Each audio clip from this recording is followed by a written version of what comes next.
Hey guys, so I just want to make a video explaining throw loops in a little more detail. A bunch of people are asking me to clarify what makes it such a big deal since it exists in so many other fighting games. Well, first off, I want to say that throw loops are extra dangerous in Street Fighter V. The main reason is Street Fighter V has next to no defensive options. The game is very bare bones mechanics wise, so this is almost a checkmate scenario if you will.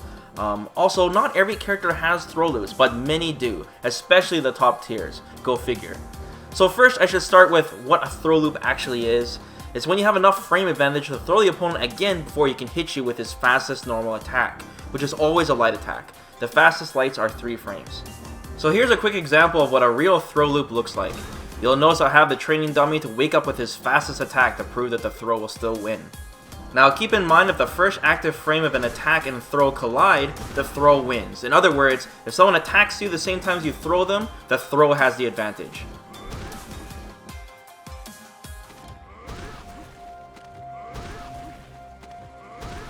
So let me show you guys another really quick example here when the opponent is in the corner, and of course this is more common that the throw loops are in the corner, especially since your opponent has much less defensive options now. So I should give an example of what a fake throw loop looks like.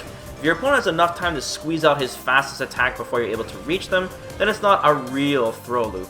Especially if you have to dash to get to him, because it doesn't give you any leeway to move back or forth or just fake him out. Alright, so now that we established what the differences are, what are our options if we're the one that's doing the throw loops on our opponent, if we're the one on the offensive? So obviously our first option is we could just throw again, which puts us back in the exact same situation if the opponent chooses not to tech. All the characters with throw loops have their own little setup to time it correctly.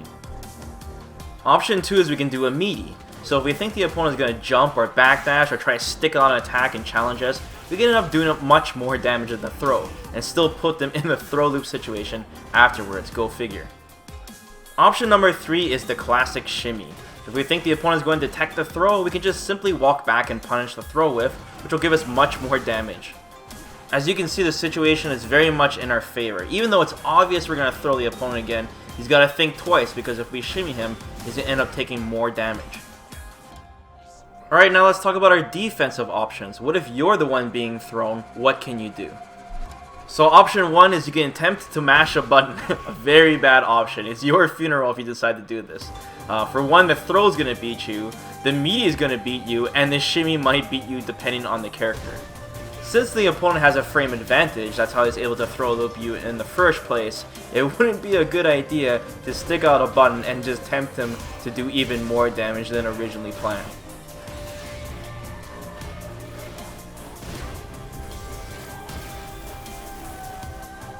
Okay, so option 2, you can try jumping or backdashing, which unfortunately gets beat by MEATYs as well. If you're planning on jumping straight up, the opponent will probably have enough time to still punish you, or jumping backwards. If you're going to jump, try jumping forward. If you're in the corner, backdashing isn't the best idea, since you're not really building space in the first place. Also, in Street Fighter V, backdashes are not strike invincible like they were in Street Fighter 4, so your options are limited. Option number 3 is you can use your trusty V reversal. Well, yeah, what do you think was going to happen? The funny thing is that throws counter V reversals. There's also plenty of characters that can simply do a light attack and bait out your V reversal, punishing you even harder as well.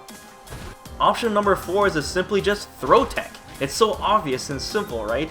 Well, this is actually one of the most dangerous options, and this is actually what your opponent wants you to do.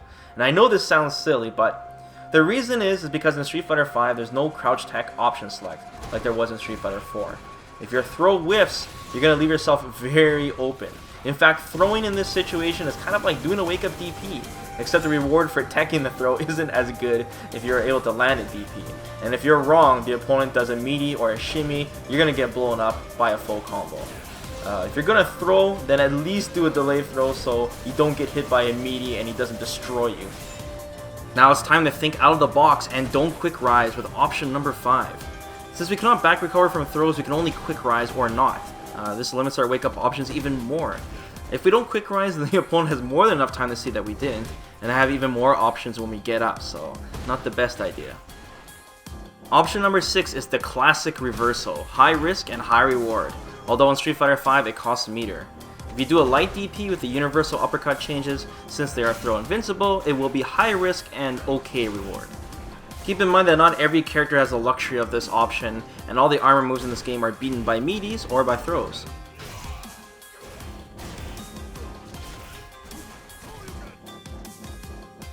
And finally we have option number 7, which is to simply do nothing.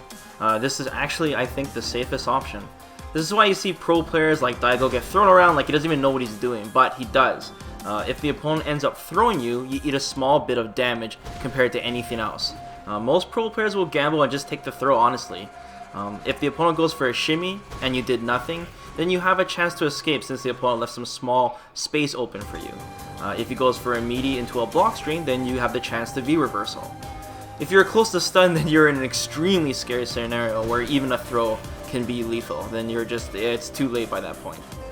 So jump tech option select is one of the best ways to deal with this common scenario, but it is planned to be removed in the next patch coming up. We're also seeing many players learn the alternative, which is the backdash option select, but I think this is a lot harder to do. One of the Season 2 goals from Capcom was to remove the large frame advantage after throws, especially with the reversal nerfs. However, not only is it still in the game, but some characters actually have gained throw loops in the new patch. So that's pretty much all I want to say on this. Hopefully I've answered your guys' question, anyone who's asking about throw loops. Thanks for taking the time to watch this video, guys, and don't forget to like the video, and be sure to subscribe to the channel, especially if you're new, as I'll be covering more fighting game news in the future. So, till then guys, take care.